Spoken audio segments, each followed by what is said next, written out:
Welcome to this video about Icinga web development. My name is Marcus, I'm a consultant at Netways, and in this video I will show you how to work with forms in Icinga web.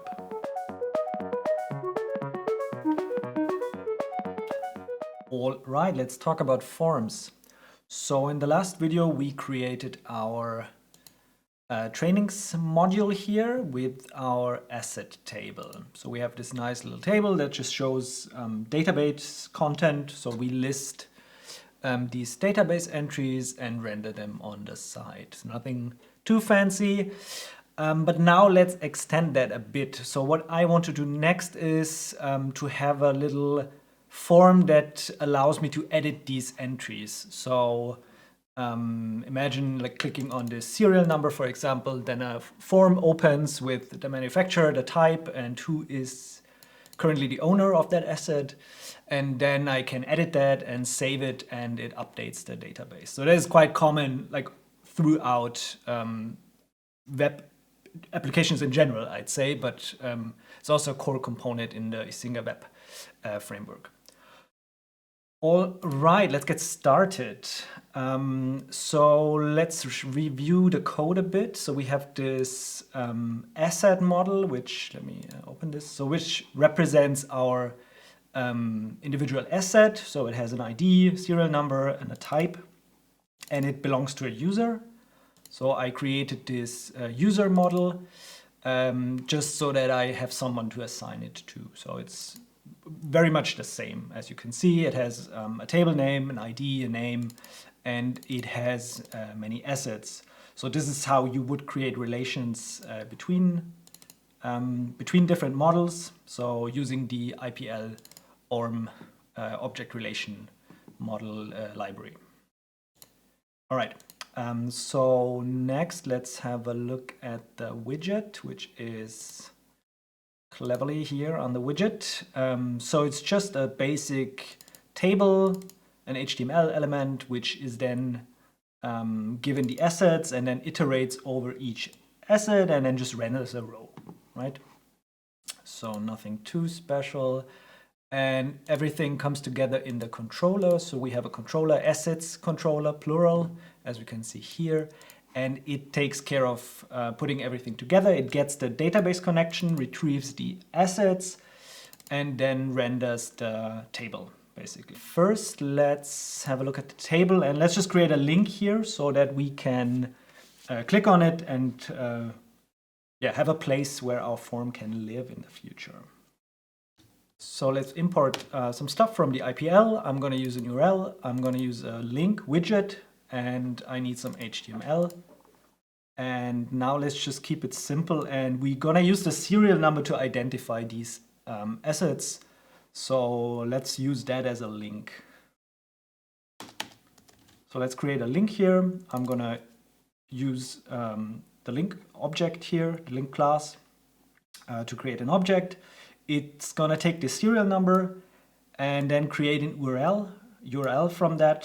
So basically the URL is going to be /training/asset singular, because that's the view of a single asset. I can name that whatever, so it's just, I could say whatever, but let's just keep it like that. That makes sense, I guess. And it's going to take a URL parameter, so it's going to take the serial number. So what the link is going to point to is basically asset and then serial. No, it's just serial and then equals and then the serial number, basically. And that's how I know in the controller which asset is going to be retrieved and which asset I'm gonna modify. All right, that looks good. And now we're going to use that link here. So instead of the plain old text, we're going to use an HTML tag and then just set the link here. So I'm going to use it's not best practice, I'd say, but let's just keep it now. Like, we can do whatever here, but let's just use a little strong element. I know that's a bit controversial, but that's how I roll. And we're going to add the link here and set the base target. So the target for the link is going to be this next string. So what that means is we're going to use the next column that is available in the web interface. So let me demonstrate what I mean by that. I mean, probably would work, but let me just see. So if you click something here, you see another column is opening. That is the next column. So the next column always refers to the next column that is available. So that's just a nice automatic way so that it'll show up right to the content.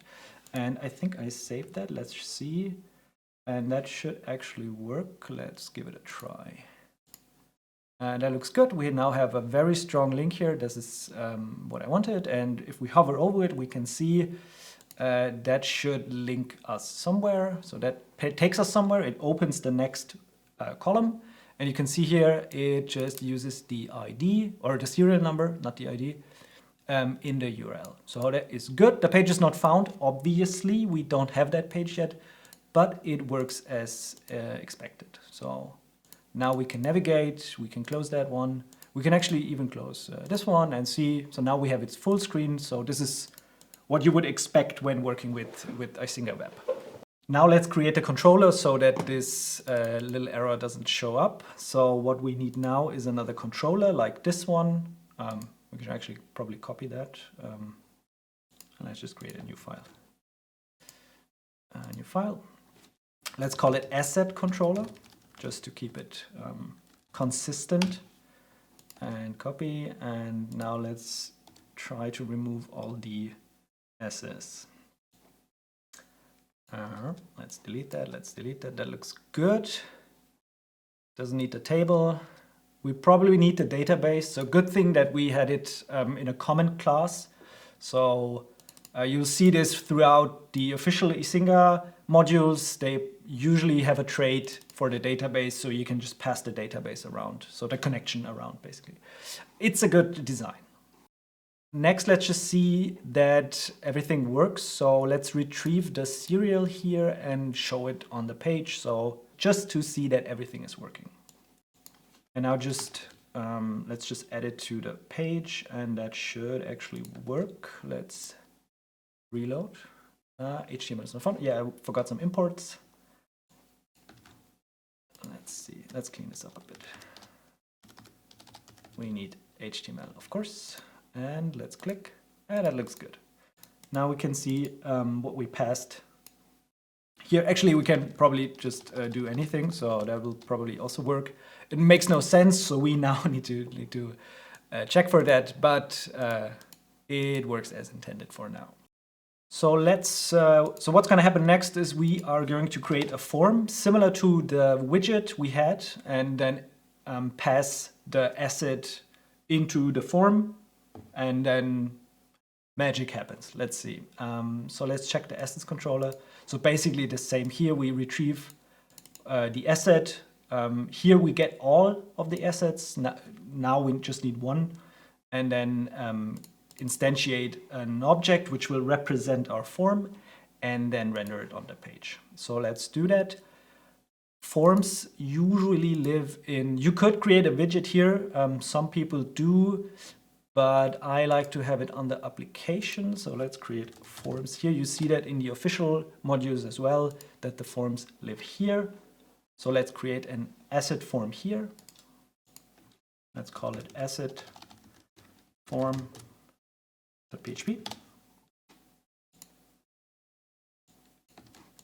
And some boilerplate, just so that we have something to work with. Right. So the form I'm using is the compat form, which is a small wrapper around the IPL form that helps with Icinga web integration. So I usually use this one unless I have a specific case. You can check out the training module. There are some details on which classes do what. So we are just going to use this one. This works fine in this use case. So next we are probably gonna need the database connection here. Let's do that now. So let's create a constructor. And we're gonna need the database. And what I'm gonna do is I'm gonna pass the users as well. I could retrieve them here, but yeah, let's keep them in the controller and just pass them into the object.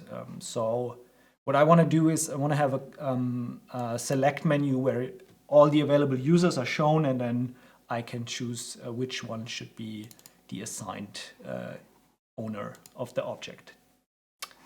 Let's pass that as well. Right, like this. We're just going to merge that with an existing array, and to round everything up, we're going to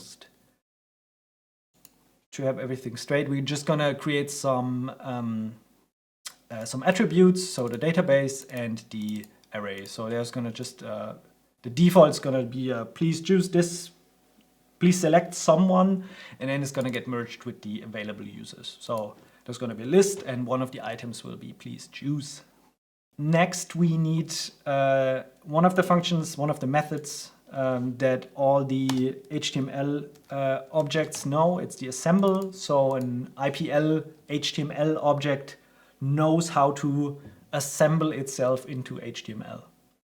So the final result will just be HTML, but we want to use a nice little PHP functions and classes. So here we're going to add all the elements that the object should contain and then render on page. So let's do that. What do we need? We're going to need some text input. So we using the add element function, then add a text element, the name of the text element. So this is going to be asset ID, and then just some attributes for the HTML objects. So the text input field.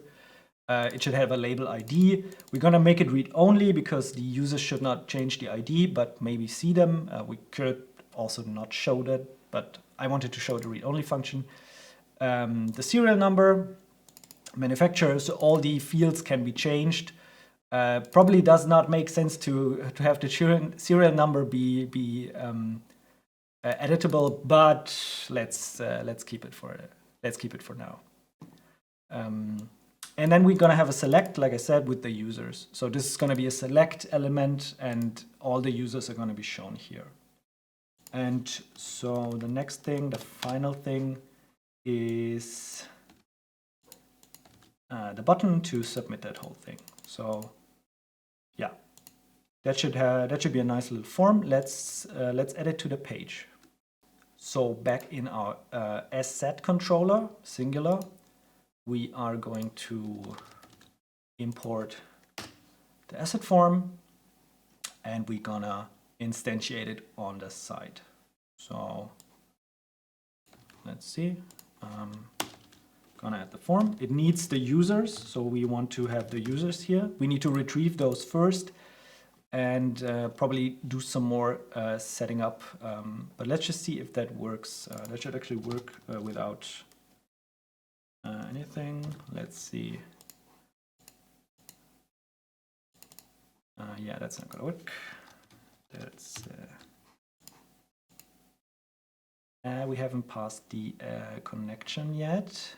Let's see. I think I'm passing something wrong here, and yeah, I forgot some imports here. So let's do that. That looks better. Not yet great, but no error yet. So, oh, we didn't add it yet, so nothing on page, but we can fix that by simply adding it. So let's give it a look. It looks good. See, now we have a form. We don't see anything because we didn't do anything with the content yet, but I can type in stuff, I can choose stuff, and then I can submit it. Nothing happens yet because we didn't hook that up, but that looks good.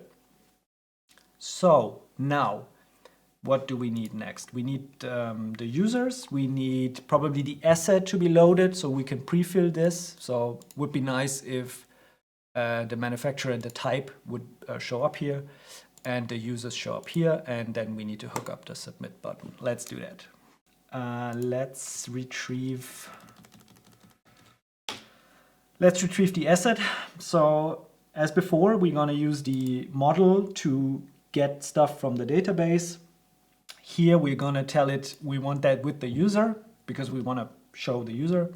We're going to filter it by using the equal filter, which says like hey, if the serial number is equal to the serial number given, there's going to be a filter for the query, and we want the first object retrieved. We need to import some stuff. We're going to import that thing. That should work. The asset is already here. That looks good. So now we have the asset. Now let's insert the asset into the form. So the data into the form. I'm just gonna, let me do the indentation right. I'm just gonna have a helper, small helper variable form data, and it's gonna take all the data from the asset and the serial number. We could also use asset serial, but maybe we should actually, but let's see what happens. And fill it in, and this will correspond to the names in our form. So yes, you can see the asset ID, serial, manufacturer. It's going to be the asset, serial ID, and manufacturer here. And now we can use a function, a method. I always say function, I meant to say method, which is called populate on the form, which will then pre-fill everything based on what we are given. So it's going to match up and then show the content. Let's give it a try. That looks nice. We can see the ID. We can't edit the ID, so I'm typing. You can't see it, but I'm typing. The serial number, the manufacturer, and the users are not there yet, but that looks good. Let's add the users. So the same thing as with the assets, we're gonna query all the users. We just want the name, so we are just getting the name. And then let's just create a small little array here. It's probably not the best practice, but it's fine enough for now. Let's have a small array here. And then just pre-fill that with the usernames so that it's nice and simple to work. We could do that in the form. So here we could just, because we have the database connection, we could do that in the form. That's just a matter of style, I think. And then we need to pass that here, users. Let's see. I made a mistake because I didn't import stuff. Let's import stuff. That looks great. And now we can actually see who is assigned to it. That should actually show up here. It doesn't because we probably did not do that in the asset table. Let's fix that. So yeah, here we just show the dash. We can actually use asset dash user because it has a user and we just want the name. And if it doesn't exist, we just show the dash, I guess. I think I need to reload the page and save this. Let's see. No. Yeah, I think we need to also say it that it should load the users. Let's see. I think here. It should load it with user. Let's see. That looks good. On the model, I need to tell it which relations it should also load. That looks good. That looks nice. I hope Disney's not gonna sue me. Yeah, that looks good. We can now select the users and click, and nothing's gonna happen. We didn't hook up the submit button. Let's hook up the submit button. In our form, we have, there's actually loads of functions, methods. Check out the training module. There's a short overview of the available ones, or even like more detail would be in the actual classes. For now, let's keep it simple. We need an onSuccess method that will tell our form what to do once it is successfully processed. What we're gonna do is we're gonna get all the inputs here that we have in the form. So we're gonna get the value that is actually now in the form, and then we're gonna use it to run a database query. So it's gonna be an update query. Since we have the connection, we can just do it like this. We're gonna say on the connection, run an update query on the assets table using this data where the ID is the given asset ID. So yeah, that's basically it. So that should find the ID, the asset by its ID, and then overwrite the existing data. All right. But this method is not called automatically, so we need to hook it up in the controller. So let's go back into the controller and hook that up. So let's do that here. Now we're going to use the on, which is an event method, which some of the Icinga web elements have, probably other elements too, not 100% sure, which can react based on events. So once our form emits an on success event, I want to run this callback function. I want to close the tab, so the column. So I want to close this column because we no longer need it. And I want to have a little notification to the user that says like, okay, your operation was successful, just so they know what's up. And finally, we need to handle the post call, so the HTTP post call that is made by clicking the button. So this is done by the handle request method, which is going to get the server request from the controller. So we pass in the HTTP call request, and the form is going to know how to handle that here. So that should actually be it. And once it's successful, then it's going to tell us it's successful. We can actually see what happens. Let's just comment it out and see what happens. Let's give it a try. Let's reload the page and submit. And we have a missing import. Let's just do that here. Another try. That looks okay. Asset updated. You can see the notification. It didn't close because I didn't tell it to. Let's tell it to. Reload the page, submit, and you see asset is updated and the column closes. So we don't need to do that, it's just nice. Let's just give it a try. This is now done by, let's do it by del and submit. And now I didn't remember which one it was. Let's use something else. This is done by Hetzner, so that I can see what's up. Hey, it worked. Would you look at that? We could also change the user. We can tell now it's another user. Looks good. And it closed it. And yeah, that's how we hook up a form. So load the data that you need. So you can actually do that in the form. You can separate it. Depends on your needs. You can populate it using the populate method and use the on event handler to do something once something happens. You can also use on error. There are some of those. Might have another video on that in the future.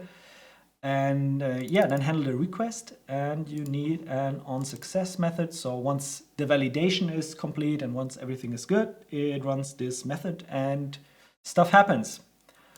Yeah, look at the training module. There's some details. There's some more stuff. And this is just a small overview. All right, that's it. Thanks for watching and have a nice day. Bye.